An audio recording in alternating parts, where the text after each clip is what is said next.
ఈ రోజున గుంటూరుకు వస్తే కనీసము వారి యొక్క Z+ కేటగిరీ సెక్యూరిటీ, అంటే ఏదైతే ఒక ప్రైవేట్ సెక్యూరిటీ అతనికి సంబంధించినటువంటి ఒక ఫిజికల్ సెక్యూరిటీ ఏదైతే పోలీసులు మినిమం ఇవ్వాల్సినటువంటి అవసరం బాధ్యత ఉందో అది కూడా ఈరోజు ఇయ్యనటువంటి పరిస్థితి. అలాగే అసలు పోలీస్ కానీ సెక్యూరిటీ కానీ ఎందుకండి, ఎక్కడైనా జనం గుమిగూడితే వాళ్ళని ఒక పద్ధతిలో మెయింటైన్ చేయడానికి ఈ రోజున ఈ సెక్యూరిటీ అనేది అవసరం. లా అండ్ ఆర్డర్ కంట్రోల్లో ఉంచడానికి ఇవన్నీ కూడా మెయింటైన్ చేయడానికి అవసరం. ఒక విఐపి ఈ రోజు వచ్చినప్పుడు Z+ కేటగిరీకి సంబంధించినటువంటి సెక్యూరిటీ ఇవ్వాల్సినప్పుడు కనీసం అతని గురించి కానీ ఏదైనా తొక్కిసలాటనో లేకపోతే ఏదైనా ఇంజురీ జరుగుతేనో లేదా సెక్యూరిటీ లేదని ఈ రోజు మా లీడర్కి ఏదైనా హామ్ జరుగుంటే ఎవరిది రెస్పాన్సిబిలిటీ, ఎవరు తీసుకుంటారు ఈ రెస్పాన్సిబిలిటీ? ఇక్కడ ఏమీ లేదు అని చెప్పేసి ఏదైనా జరుగుంటే who is responsible for this? Is this not the responsibility of the police అని మేము ప్రశ్నిస్తా ఉన్నాం. ఈ రోజు జరగకూడదు, నిన్న జరిగితే స్టాంపెడ్ అని రాస్తారు, మాట్లాడతారు. మరి ఈ రోజు ఏమన్నా తొక్కిసలాట జరిగి ప్రజలు ఇబ్బంది పడి ఉంటే, ఈరోజు వేల సంఖ్యలో తరలి వచ్చినటువంటి రైతులకు ఏదైనా ఇబ్బంది జరిగి ఉంటే, ఏదైనా ఇంజురీస్ జరిగి ఉంటే ఈరోజు ఏం జరిగి ఉండేదండి? దీని బాధ్యత ఎవరు తీసుకుంటారు? I'm asking, it is not the fundamental basic responsibility of the police to react on this? ఎందుకు పోలీస్ వారి యొక్క బాధ్యత తీసుకోలేదు? I demand the SP, DIG గారు, ఐజీ గారు, డీజీపీ గారు దీని మీద ఎక్స్ప్లెనేషన్ ఇవ్వాలి మీరు. ఎందుకు ఒక ఎక్స్ చీఫ్ మినిస్టర్ ఈ రోజు టూర్కి వస్తే, ఒక ముందుగానే ఒక షెడ్యూల్ ఇచ్చి ఒక టూర్కి వస్తే ఎందుకు where you expecting some harm would have to happen to them or some stampede? If something would have taken place, who is responsibility?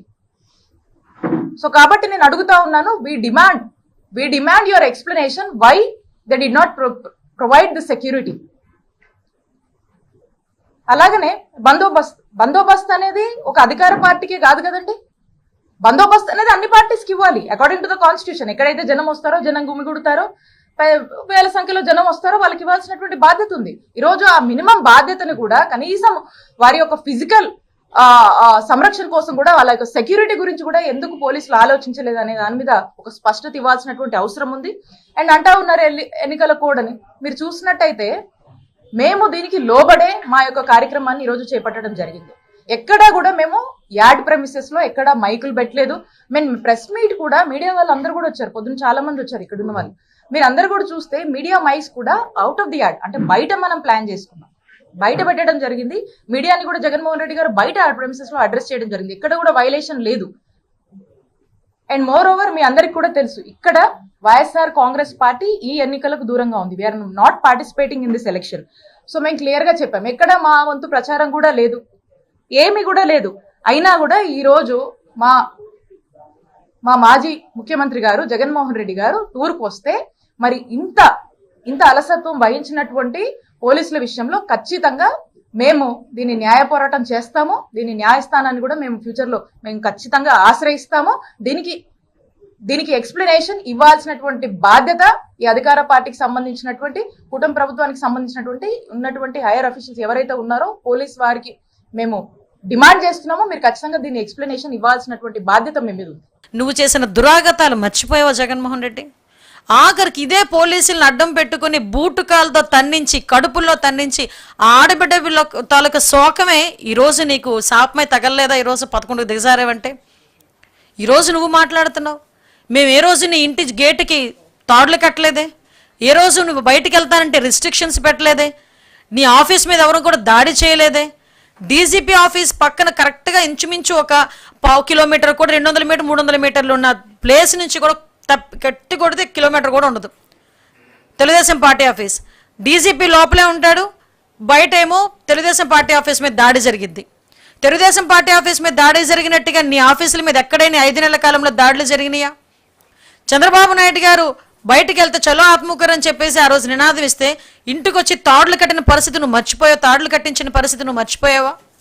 అదేవిధంగా చంద్రబాబు నాయుడు గారు అమరావతిని చూడడానికి వెళ్తే బస్సుల మీద రాళ్ళు ఇసిరించి అప్పుడున్న డీజీపీ చేత భావ స్వేచ్ఛా ప్రకటన అని ఆ రోజు నువ్వు మాట్లాడించిన మాటలు మర్చిపోయావు జగన్మోహన్ రెడ్డి? ఎస్, నేను గుర్తు చేయాలి కాబట్టి చేస్తున్నా.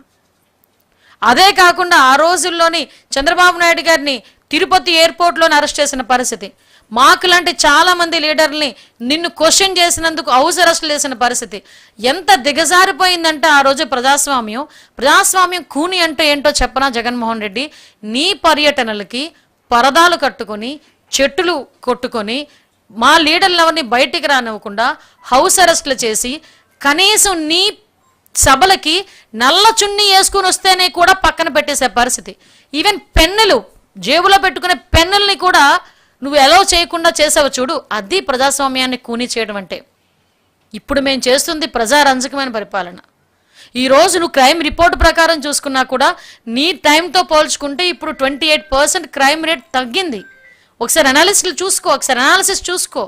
ఈరోజు ట్రిగ్గర్ పెట్టాలి కదా అని ఎక్కడ పడితే అక్కడ అబద్ధాలు ఆడి సాక్షి పేపర్ వాళ్ళు టీవీ వాళ్ళ పరిస్థితి ఎలా ఉన్నాయంటే